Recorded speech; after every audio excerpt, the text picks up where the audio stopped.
You're listening to World Reading Club, Angels and Forbidden Wisdom of the Infernal Dictionary, Demonology, Part 5. Angels and Forbidden Wisdom of the Infernal Dictionary, Demonology, Part 5. Angels and Forbidden Wisdom of the Infernal Dictionary, Demonology, Part 5. You're listening to World Reading Club, presented by Hakeem Alibokas Alexander on Spreaker, Social Podcasting, and Wisdom, Social Audio Inc., presented for World Reading Club in association with Unequilibrium. This edition's reading focus has several sources, and those sources are the Angel Tarot by Travis McHenry, the Demon Tarot by Ariana Osborne, the Tarot, a collection of secret wisdom from Tarot's mystical origins, with a foreword by Juliet Sharman Burke, and the Angel Numbers book by Mystic Michaela. And today I'm just going to continue going through the Angels cards and also exploring a few of the demons and going through the book published in 1888, which is it's the Tarot, its occult signification, use in fortune telling and method of play, etc., by S.L. McGregor Mathers, again published in 1888. And it has some really interesting stuff that I actually skipped over here, but I'm going to go through that anyway. Hello, Cecilia Grace. I thought you were on Kudos. Just now, I thought I saw that at least.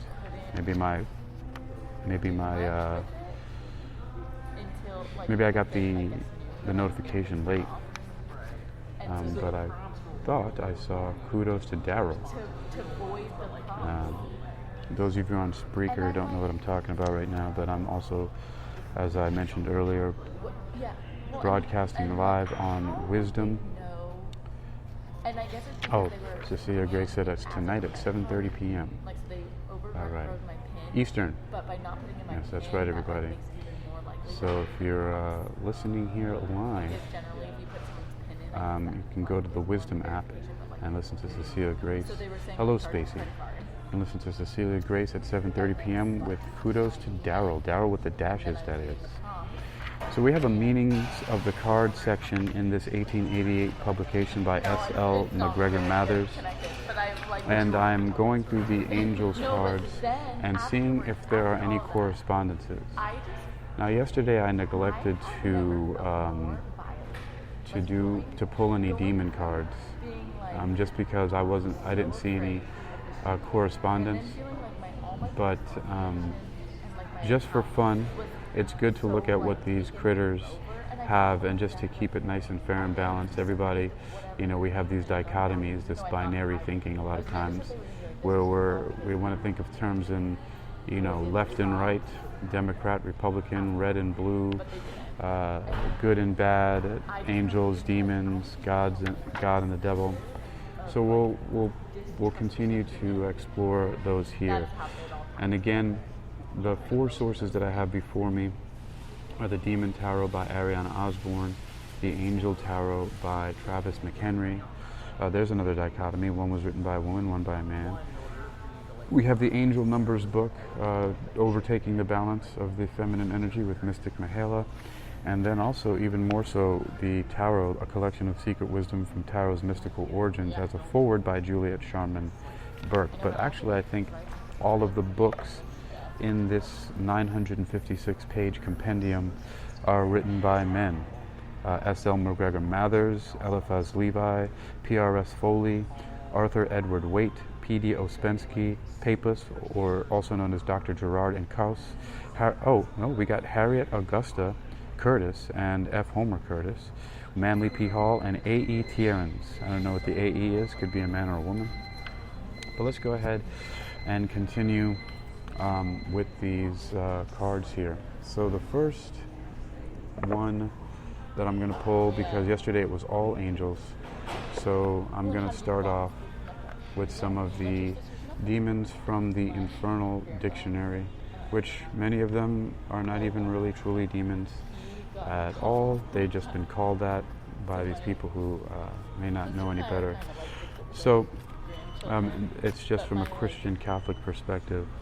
But the whole point of this here altogether is that there are interesting perspectives and they're all sources of inspiration, just like how I recently discovered a book called Hot Numbers. And then I realized that I was in numerology always practicing with the so-called hot numbers, meaning I was only looking at the positive or the inspirational aspects of all of the numbers in numerology that I would calculate. And some of these cards, though, when you're dealing with angels and demons, they don't all have, they have warnings too, so that, warnings are also positive, right, to help keep you out of trouble. So let me start here. I'm going to pull this first demon card, and it's called Melchom, spelled M-E-L-C-H-O-M. I'm not even sure if that's how you pronounce it, but I'm going to use my best pronunciation here. Melchom or Melchom is not one of the titled members of the Infernal monarchy.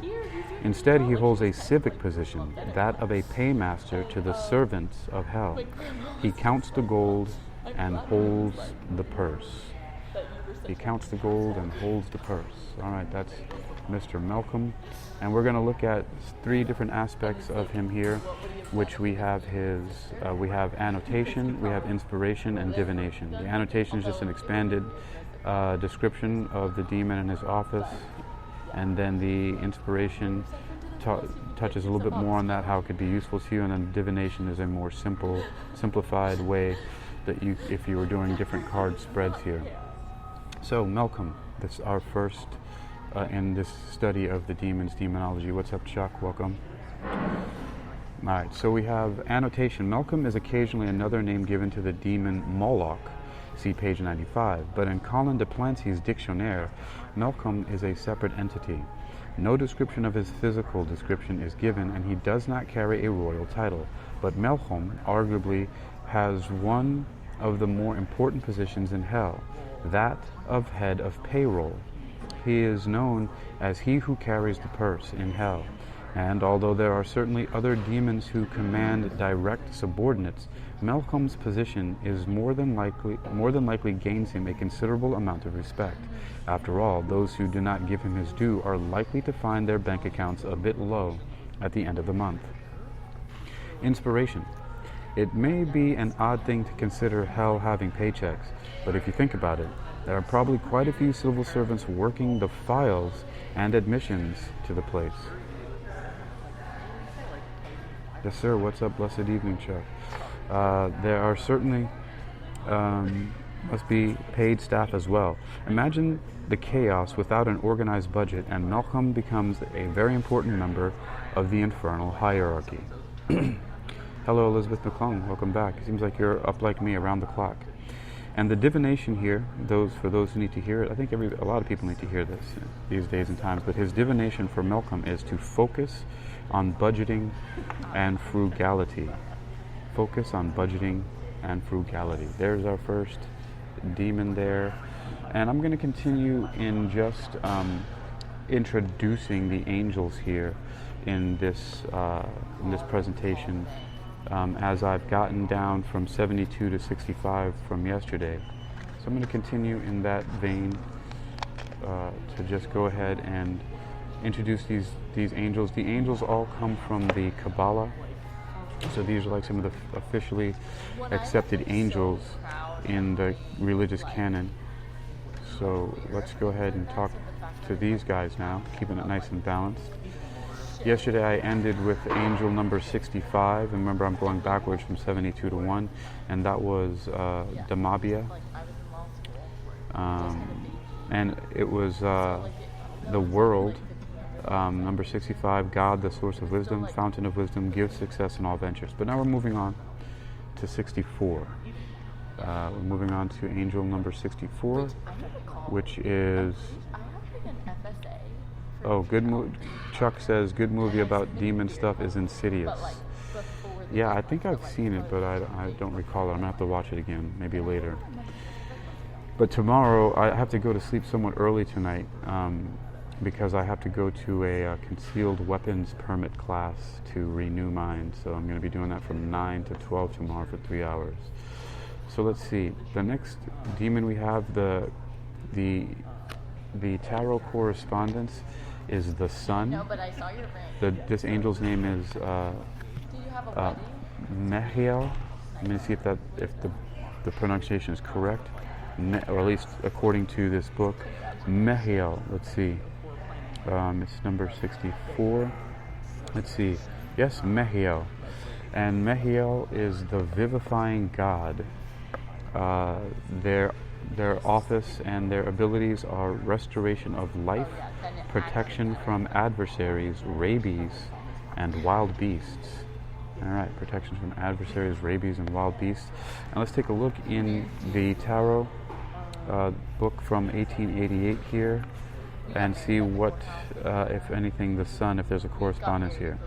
So it says the sun, happiness, contentment, joy. Does that have anything? Restoration of life might bring joy. Then it says reversal, these in a minor degree. So if this card were pulled reverse, meaning upside down, it would be happiness, content, and joy in a minor degree. But that doesn't correspond with this card, but that's just fine. And since it's angel number 65 in the deck, I'm going to go to the angel numbers book and see what we have there for the number 65. Counting down. Here we go. 65 is transformation. Your efforts produce change. The efforts you've made toward living your authentic life are not for nothing. Your angels encourage you to see how your personal transformation is creating a mirrored effect in your reality. Observe parallels today between your own self-growth and what has changed in your daily life. So the only similarity there is that it uses the word life to the angel card. Oh wait, guys, I was wrong. I already did 65. Mehiel is actually angel number 64. See, even when I'm surrounded by angels and demons, they still allow me to make mistakes. You tricksters. All right, 64 is intent. It says, state what you want to accomplish. State what you want to accomplish. Your angels ask you to state out loud what you intend to accomplish. This could be an intention for the day or a much broader life intention. Either way, write it down and post it where you can see it often. Repeat it to yourself throughout the day. This still has no correspondence with the angel number 64 on the card, which I'm not surprised by. We're going to find a lot of things that don't correspond, and that's just fine. What we're doing here is just looking for the inspiration and everything. So there's going to be messages here for everyone, because we have 4 different sources that I'm drawing from. And so we're going to find different messages here, and something might stand out to you. So I'm on a fishing expedition here, so let's continue fishing. All right, so remember Mehiel is corresponding with the sun. The sun in the tarot is happiness, content, and joy. In reverse, these in a minor degree. But Mehiel is the vivifying God, restoration of life, protection from adversaries, rabies, and wild beasts. Okay, let's move along. Let's move along the song and try to find a plot. There was a girl, and I don't know her name either. She gave me love, and I said I'd never leave her if I did. That's a song from Mighty Mighty Bosstones called Someday. Hello, Matthew Croak. All right, so we're going demon, angels, angel numbers. All right, and also the tarot. Okay, correspondences. Let's see who we have next here. Oh, I like this name. I like names with V's and M's and D's. They sound strong to me, right? The DMV. This demon's name is Volak. Volak. That's a hard name. Volak, spelled V-O-L-A-C.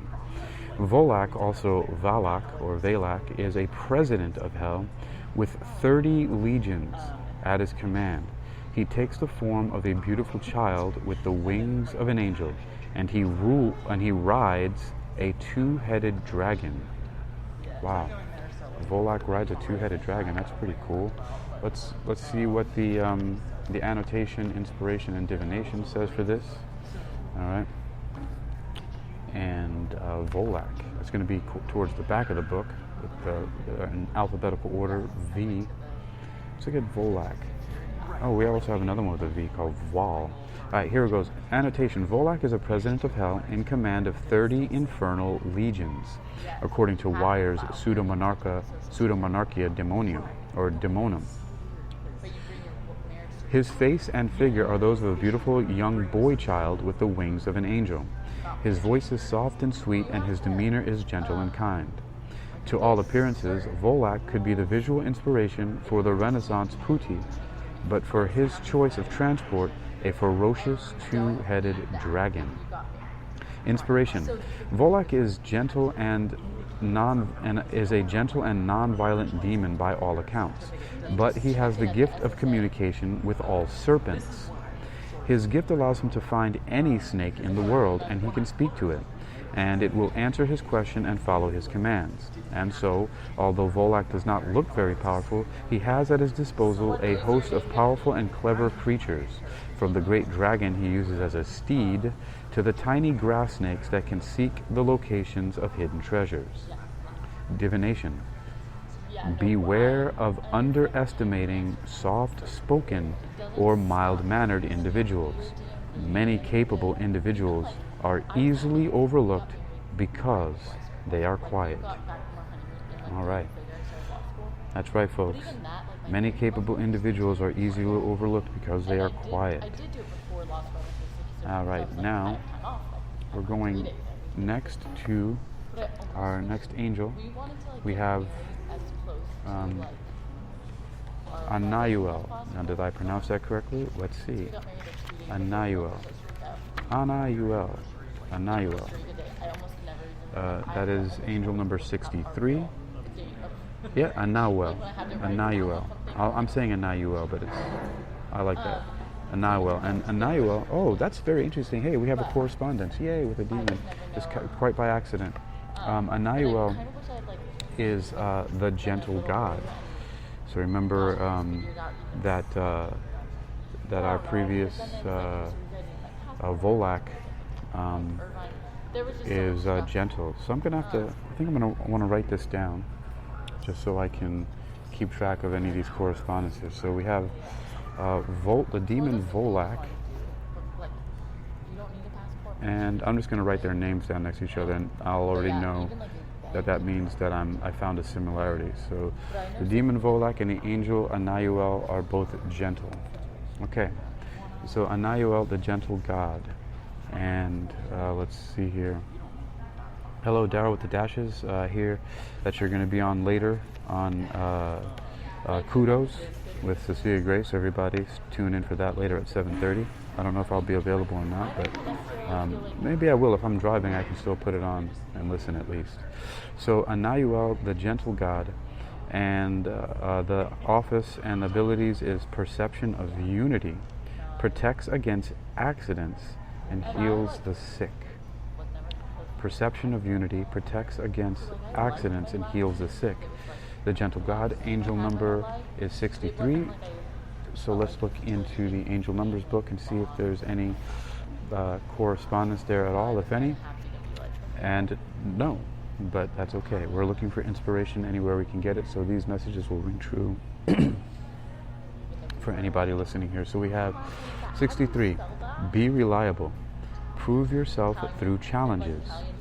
Your world is increasingly filled with challenges, all of which are here to serve your highest good.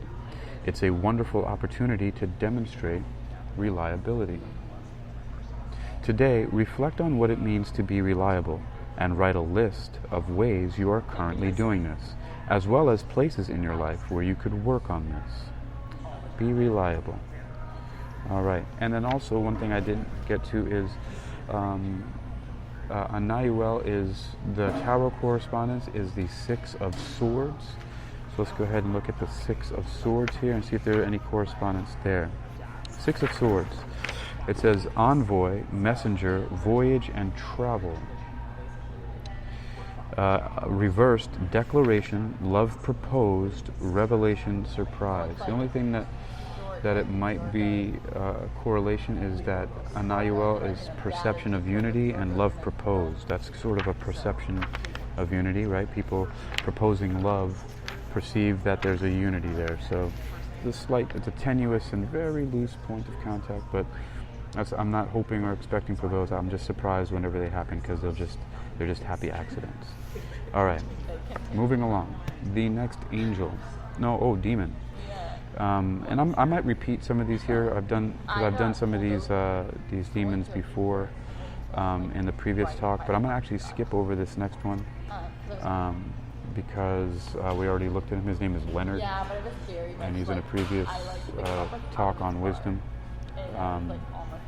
So I'll just skip over him, just so I can keep pace with these cards here for now. Even though I'm going to repeat a lot of them as I go along. I've got this really great master book of tarot. It's just fascinating. Let's move along to the next demon here. Has another cool name. This is Gomory. Gomory. Gomory or Grimory is Duke of Hell with 26 military units under his command.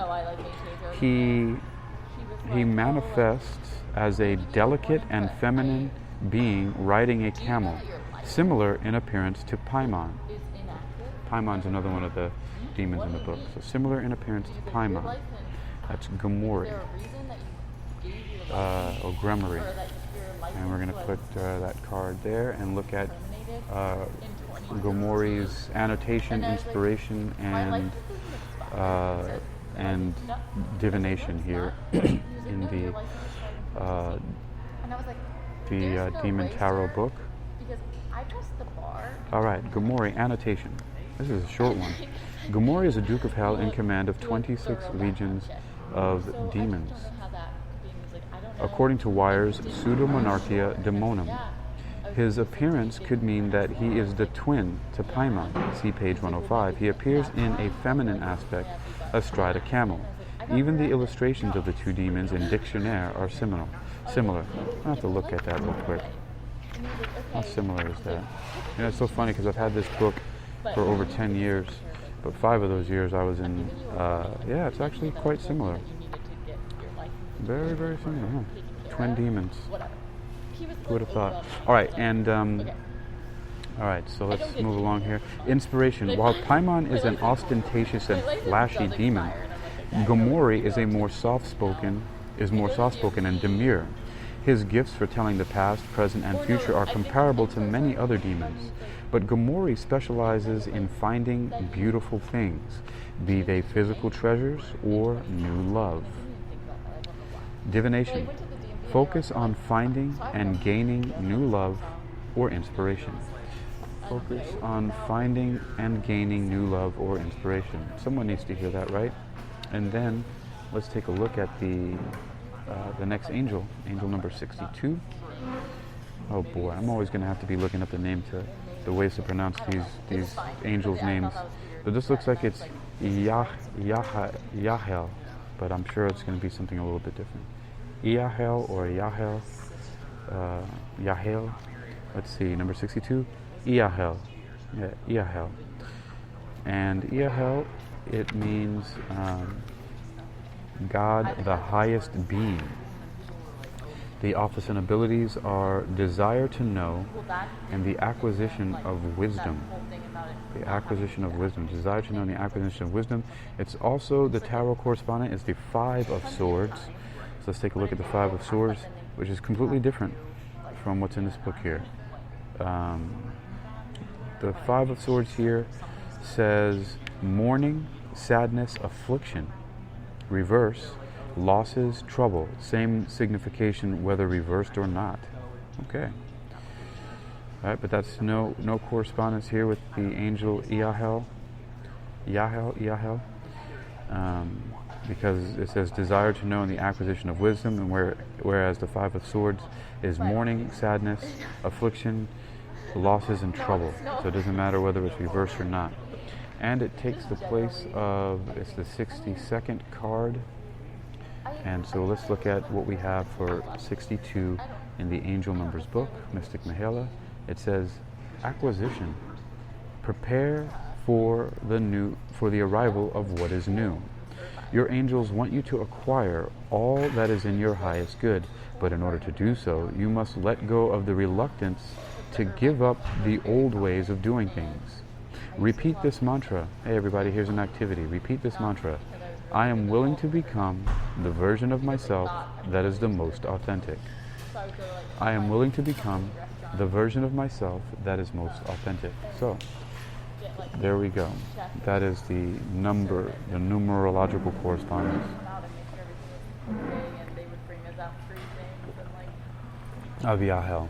I could go even deeper here, but that'll be in future installments of Angels and the Forbidden Wisdom. I might even call it something different after this, just for fun, and start adding numerology and the Viking runes to it. All right, moving along.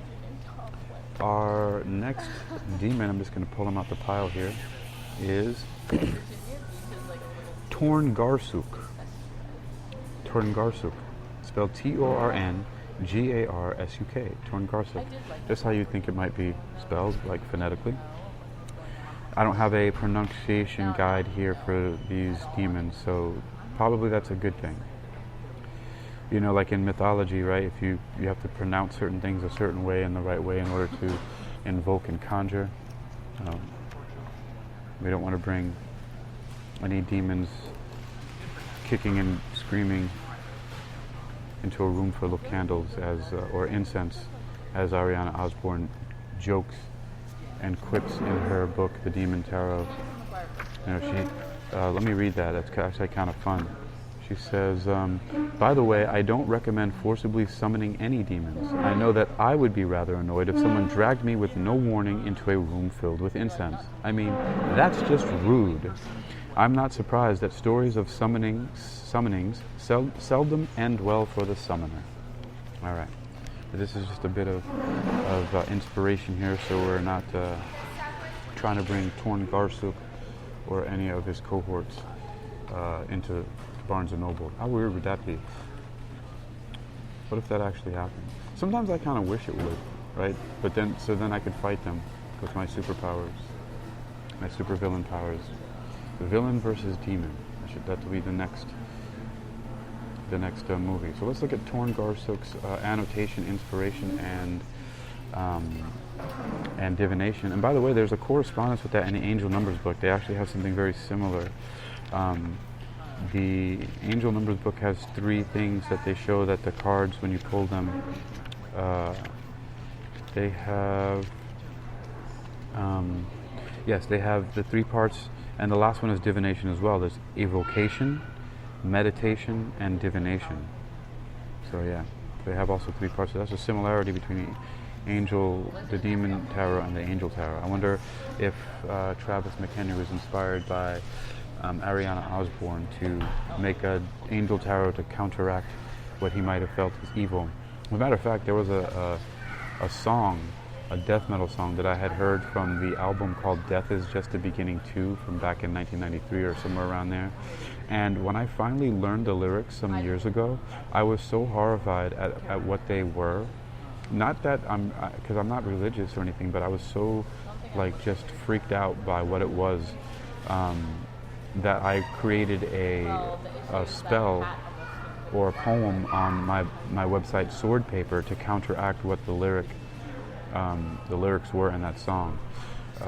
It just really freaked. I just really felt bad. I don't know, and I felt like I had to do at least something to neutralize it, because it was something about I think the song was called Immortal Cessation, and so I created one called Immortal Creation or something like that. I don't remember. I'll have to look at it later. but sometimes some things just kind of get to me, and I respond. All right, so where was I? Oh yes, Torn Garsuk. Let's finish looking at this guy and see what Torn Garsuk has to say.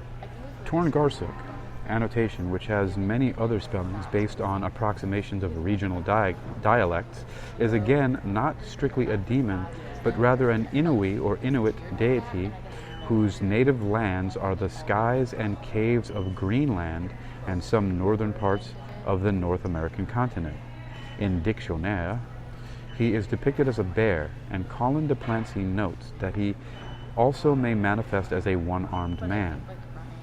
According to the writings of polar explorers in the 1800s, Torn Garsuk was a deity invoked by the Angakuks, figures analogous to the shamans or medicine men of other native cultures, of the Inuit peoples when villagers grew ill enough to require mystical intervention.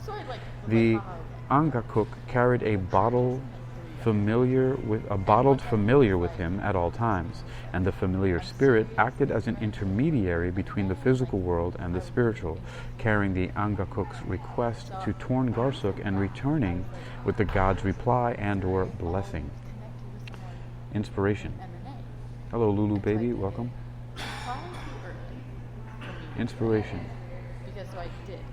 Although Torn Garsuk is, by all accounts, a benevolent deity who very often will assist the Angakuks in healing those who are ill, many Inuit traditions also focus on the power of positive thinking to combat ill health.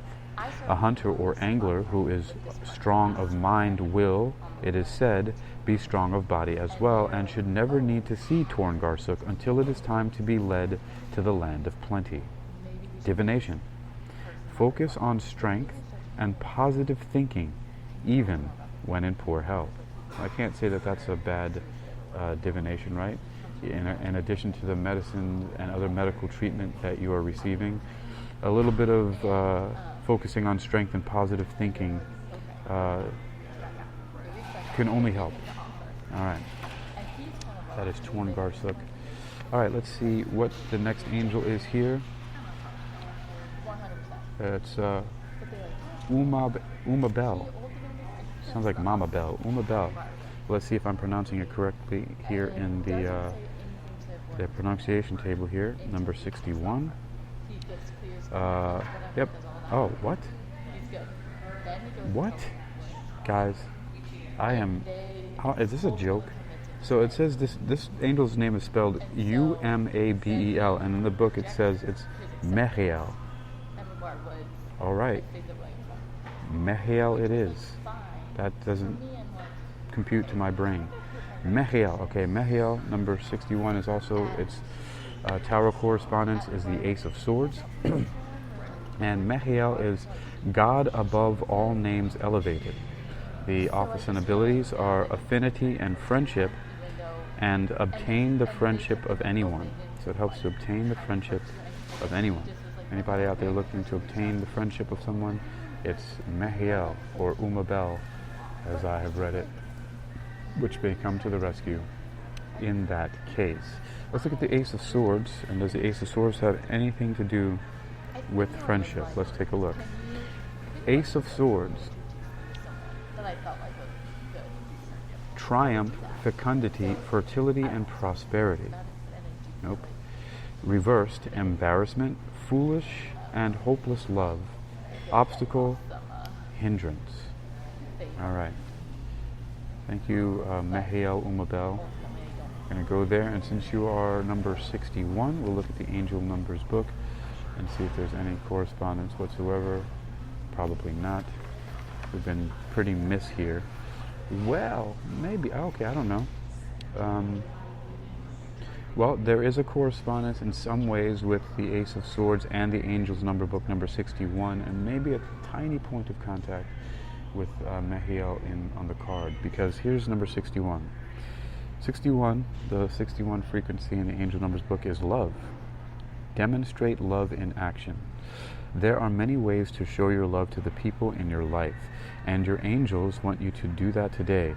Listen to someone thoughtfully, keep a promise you made, or make someone you appreciate feel important. Do something to make others feel your love. And in the Ace of Swords it says foolish and hopeless love. So there's and that's reversed. So that kind of goes along.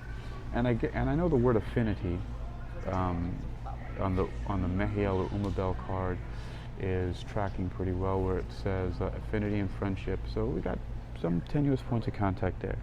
But demonstrate love in action, it says. Do something to make others feel your love.